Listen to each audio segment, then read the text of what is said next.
We come together and continue on our journey of learning about worship as we talk about first music.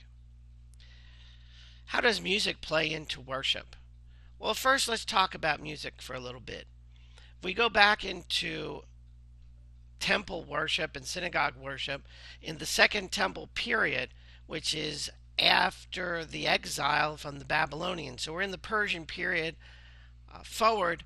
Music became a part of worship. The scripture is always chanted, and psalms were added, but they were also sung. And the lyre and the harp, all these things were added into the worship celebration to help uplift the people. Now, when the churches started that, especially when Paul started, they did not have music in their worships. And one point, Paul came to one of his churches and told them to introduce singing, to introduce music, to introduce song, because singing makes people feel good. And singing about God should really make people feel good. Even those of us who sing poorly are told to make a joyful noise and sing. Music can be very uplifting. We also have to be careful because it's a double edged sword, because poorly done music will drive people away. If you have a musician who is not all that great, makes a lot of mistakes, that can hurt your worship because people aren't going to hang around for poorly played music. Same with singers, the same with choirs, the same with contemporary bands. Music is a key to the success of any style worship. The second key is, of course, preaching. You can have a terrific worship and it's all uplifting and great, and then you get a preacher up there who just bores everybody to death. You just lost all of it. So there are two components that are important. The first one is music. And I'm doing this with the mouse, so bear in mind it's not going to look the greatest. Like that eye doesn't look so good. So music and the sermon. These are two of the first two major components that are important if you want to be successful in your worship. Now, as we move into thinking about the history of worship and of Christian worship, it has changed throughout the years. We do not worship the same way that our brothers and sisters did. They used to worship on Saturday. They would come together and they would remember all the great things God did for us through Jesus Christ. Then they would come together on Sunday for a communion meal. Not a little piece of bread and little bitty juice, but a whole meal they would have together. And the community would celebrate together. And the communion elements were brought in from the community. They weren't just sitting there on a table. But when Constantine brought Christianity into the empire, and these little house churches went from 15 to 20 people to several hundreds or thousands, and we moved out of the house church into the what's called the basilica buildings, those long rectangular buildings that a lot of our churches look like, were Roman government buildings. They were called basilicae. And we were given those by Constantine because we just ran out of space in these house churches. And worship is going to change again because it can't be as touchy-feely. House church movements are pretty big nowadays because everyone can participate in worship. And how are you going to do that when you're leading worship? How do you get everyone involved? How do you make them feel like they're part of the worship? Very difficult thing to do. In the sermon, it's not that tough if you can learn to walk around and not have to be at the podium with your notes. That will involve people because as you walk through the aisles, if you will, of your worship or in front of the people, they're going to feel part of it because they're moving with you. Part of getting people involved in worship might be litanies. Songs definitely do it. And of course, we added, as we go through history, we added different components. Offertories, we gave them names like benedictions and invocations.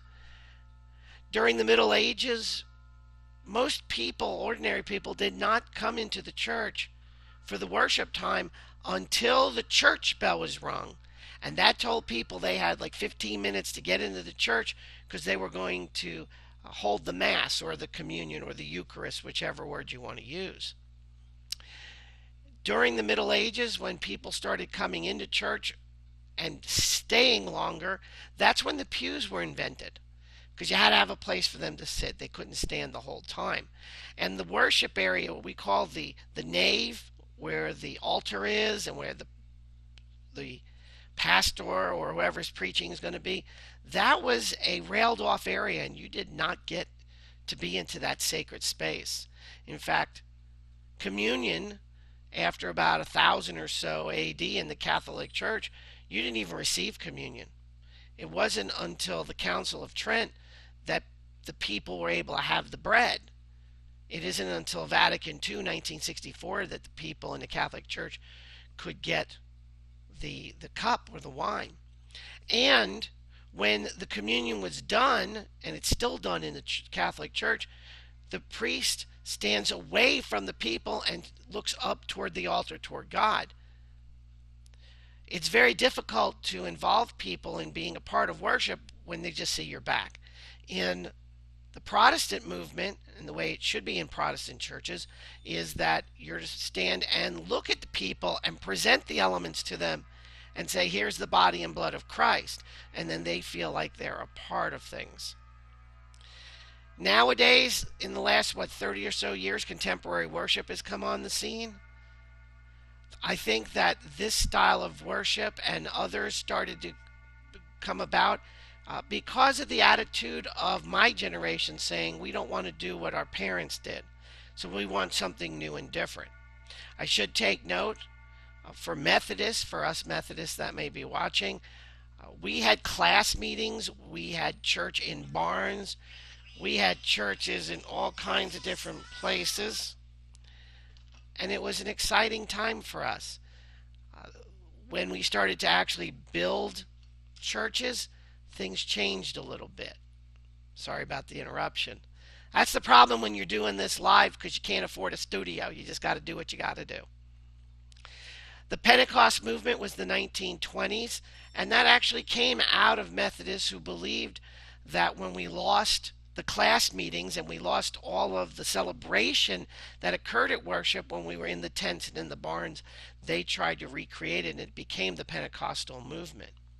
Today we have several types of worships that we'll look at, and we have a new type called the emerging worship for the postmodern worshipers who also see the world differently, and we'll talk about that later.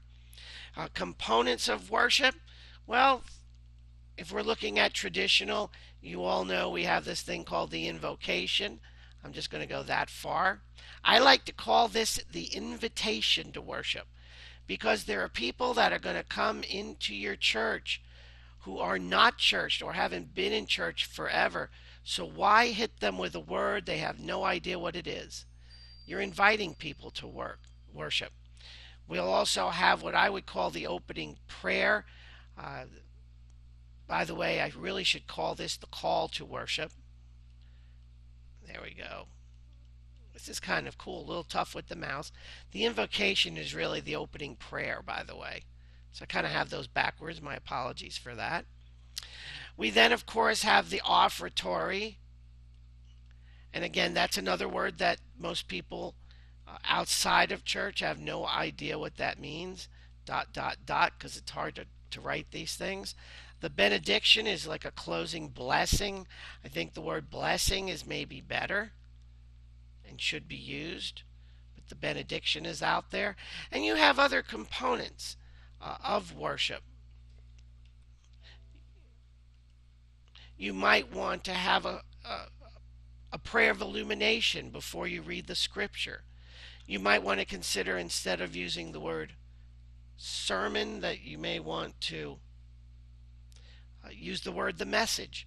Lots of components and lots of things you can do in worship. Okay, what you want to do now is look at the bottom of the screen and answer the questions that are there.